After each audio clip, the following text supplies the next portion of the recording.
एक छोटा सा गांव था। इसी गांव में रीना और टीना नाम की दो औरतें रहा करती थी। रिश्ते में वैसे तो दोनों देवरानी और जेठानी लगती थी, लेकिन दोनों के बीच में 36 का आंकड़ा था। दोनों एक दूसरे को फूटी आंख भी नहीं सुहाती थी। एक दिन सोहन के बापू, मेरा तो आज कुछ चटपटा खाने को जी कर रहा है। तुम ऐसा करना, शाम को जब काम से लौटोगे ना तो बाजार से थोड़ा धा पुदीना लेते आना, चटपटी तीखी चटनी बनाऊंगी। क्या कहते हो? अरे भाग्यवान, तुम्हें तो पता है ना, चटनी मेरी कमजोरी है। मेरा भी कई दिन से चटनी खाने का मन कर रहा था।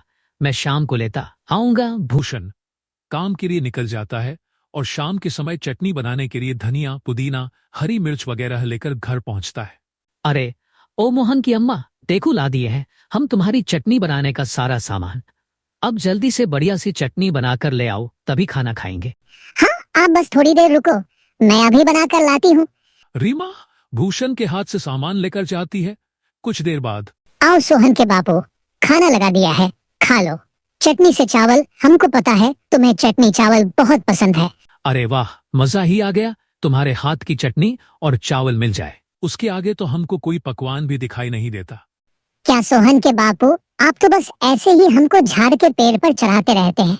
रीना और भूषण उंगलियां चाट चाट कर चटनी से चावल खाते हैं और बची हुई चटनी को रसोई में ढक कर रख देते हैं।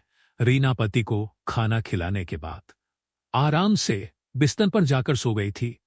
रीना के सोने के बाद, आज तो लगता है इस रीना ने चटनी बनाई है। इसकी चटनी की महक मुझे यहाँ तक आ रही है। घर के सभी लोग सो गए हैं, अब मैं आराम से बैठकर चटनी खाऊंगी। चुड़ैल रसोई में बैठकर आराम से चटनी खाने लगती है और चटनी का पूरा बर्तन सफा चट कर देती है। अगले दिन सुबह, अरे मनोज की अम्मा, हम काम पर जा रहे हैं। ऐसा करो, नाश्ते में 2 रोटी पराठे सेक, 2 रात की चटनी बची है ना, उसी से खा लेते हैं। रीमा रसोई में जाती है तो देखती है कि चटनी का बर्तन तो पूरा खाली पड़ा हुआ है। रे मोरी मैया, रात में ही तो पूरा कटोरा भरकर चटनी पीसी थी, सुबह होते होते कहाँ गायब हो गई। जरूर इस कर्मजरी मीना का ही काम है। पिसी पिसाई चटनी मिल गई तो पूरा का पूरा कटोरी साफ कर दिया इसने। अरे ओ मीना की बच्ची, बाहर निकल, मैं पूछती हूँ तेरी हिम्मत कैसे हुई मेरी चटनी खाने की? और ठीक है, खानी थी तो मांग कर भी तो खा सकती थी, मुझसे बिना पूछे चुराकर चटनी खाने की क्या जरूरत थी? अरे इतनी मेहनत से सिलबट्टे पर रगड़ रगड़ कर चटनी बनाई थी मैंने, इतनी मेहनत अपने पति के लिए की थी, तुम्हारे जैसे कामचोर के लिए नहीं। अगर चटनी खाने का इतना शौक है ना तो वो रखा है सिलबट्टा, हाथ पैर हिलाओ और चटनी पीसो। देखो जीजी, तुम बड़ी हो, इसका मतलब यह नहीं कि कुछ भी अनाप शनाप बोलती जाओगी। और हम बैठे बैठे सुनते रहेंगे। अरे तुम्हारी हिम्मत कैसे हुई हम पर चोरी का इल्जाम लगाने की? देखो मीना, वैसे तुम्हें जानता है।